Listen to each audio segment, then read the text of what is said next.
back hurts. So how do you fix the back? I go to physiotherapy. Does it work? Yeah. Well, why do you go skiing?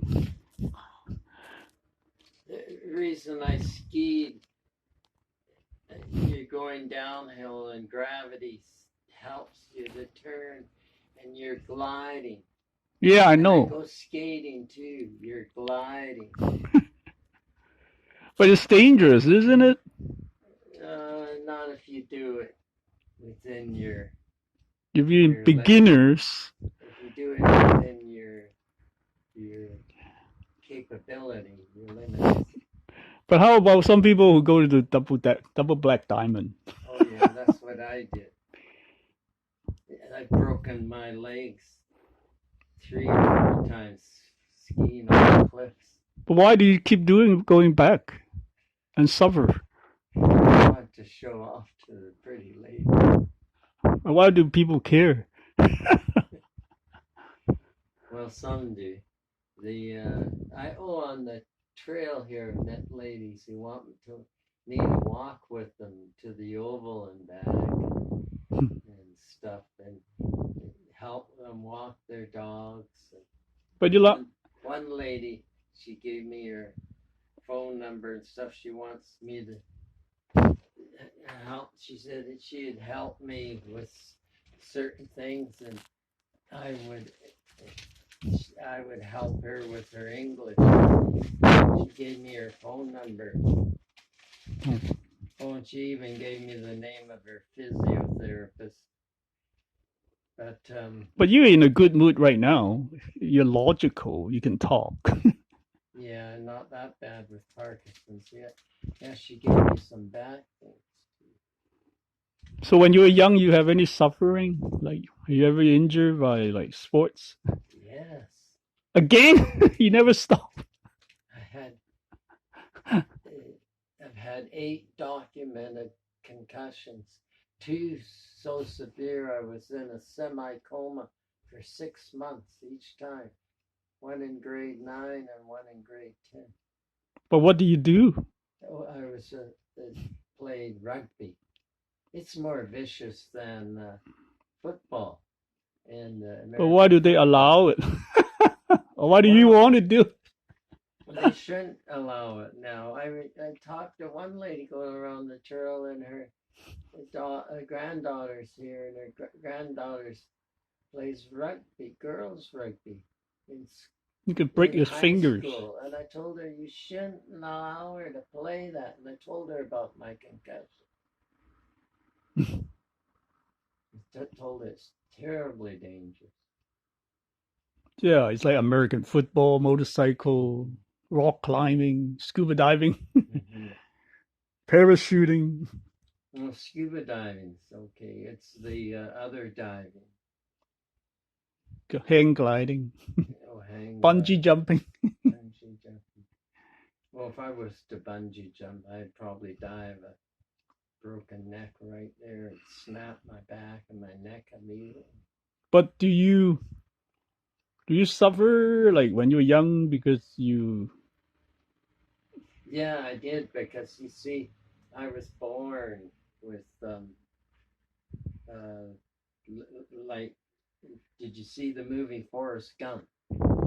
Life is kind like a of block of chocolate. Yeah. Well, I was born like him, in steel braces and stuff, and so it was awkward at some sports, but I played rugby because didn't need to have that grace like in tennis and stuff. But it made me express manliness. So when I had the concussions, I couldn't play anymore. The doctors wouldn't let me.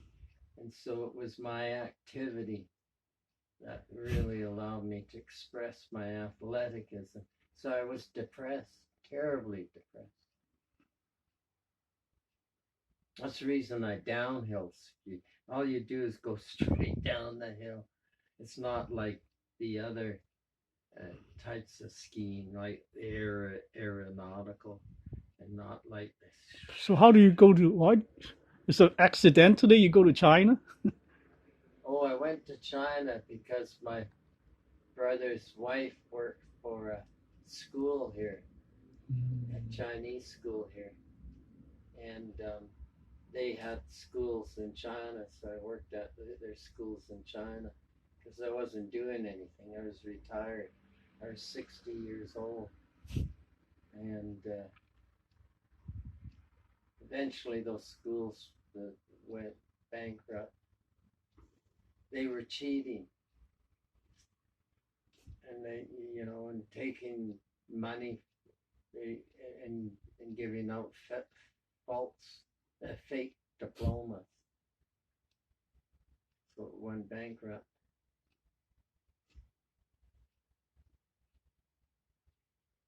So then I started working for Sankabong Silicates, a multinational mining company that didn't mine oil, but silica. That they make fine glassware out of, and fine optic glasses and magnifying glasses and telescopes and stuff, and ceramics. And then from there, I couldn't work there anymore because I was too old, and so I started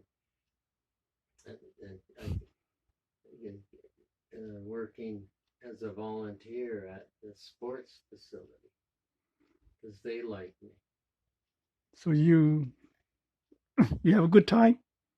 Oh, at the sports fair, everyone likes me, and the young athletes make me feel young. They how I got in there, I went to say goodbye to them because my foreign expert residence was on a huge campus like UBC, and they had their Winter Olympics campus on the huge campus, and I used to hang out because they liked sports and watch the speed skaters, interacted with them, and was funny and comical, made them relax. So it was invaluable to them because a lot of the coaches would beat the children or the athletes, not children, young athletes. So how's the mood now? My mood is okay now. The first couple of nights when I found out I had Parkinson, I stayed awake. But then I said, no, you got to get on with it. I'm sure glad I found this church. The bus takes me from here, right, and it lets me off right at the front door of the church. Which church? This Trinity Western Church.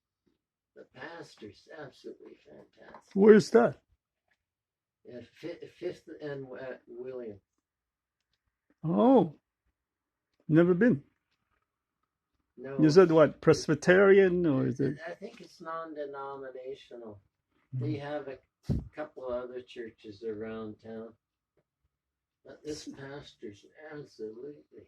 So what does church mean to you? Some people never go to church. It means to me a gathering place for like-minded people, like-motivated people who want to celebrate God and Jesus and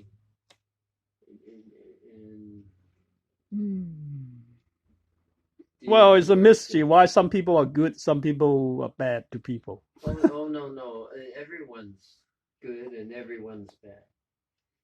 Well, then why we have war? Like, look at Second World War. And everyone's bad. Look at the past. Humans are frail creatures with many blemishes and faults. And believe. They're not perfect. The only one who was perfect was Jesus. Believe. They have belief. Yeah. They have interesting belief. Belief is like, I'm better than you, then there's a belief. Like some people believe that there's... Like the Americans say slavery, there's a belief. Like in China, they used to have slavery. That's also a belief. Yeah, of course. But now China doesn't have slavery. See, because of changes, because Changes. law and education and how. Yeah. So America has to change. It's like Malulu, the lady was shot in her face because she believed women should go to school. Oh. The lady who won the Nobel Prize. Oh yeah. That's a belief. Like in Taliban or in some country, women are not allowed to go to school. Right. So it's a belief, right? There's all Yeah. kinds of belief in the world. Oh yeah. Some people believe that we should have rich people in the world. Rich people control everything. Then that's a belief, right? That's what Americans think. Some people Trump believe that thinks. there should be. Trump thinks like that. But if he gets elected out, which it's almost certainly will, Biden's really far ahead now. Some people believe there should be, like I saw some documentary saying in some Jewish community they believe in living together. That's a belief too. Yeah. Yeah. Believe is interesting. Kibbutz. But not like everywhere is improving with technology. I don't know. I mean, it's life suffering. The question is, are there suffering in life? Some are self-inflicted. You do certain things and it has like some people actually there's a guy who used to live here, he drink and smoke every day. It's like he keeps smoking, drinking, joking, smoking, drinking, smoking. This room, I see little signs of cigarette burns in the carpet. I never see him stop smoking or drinking every day for like months. Some people, like, I don't know anything about AA. I heard about it, but I can't really drink. So yeah, AA it was founded after the church. Yeah. One of the co-founders with Bob and Bill was Dr. Samuel Shoemaker, an Anglican priest in New York City, or New York State, not New York City. Have you been to AA? I never knew. I've been there 1,000 times. Does it work for you? Oh yeah, for me, and I used to. How I got involved in it. I was an industrial relations manager at large corporations. So what do you think? How's your life can be improved? By attaining knowledge, good knowledge, and applying it. You have to apply it. Self-care. Yeah. So God care too. yeah,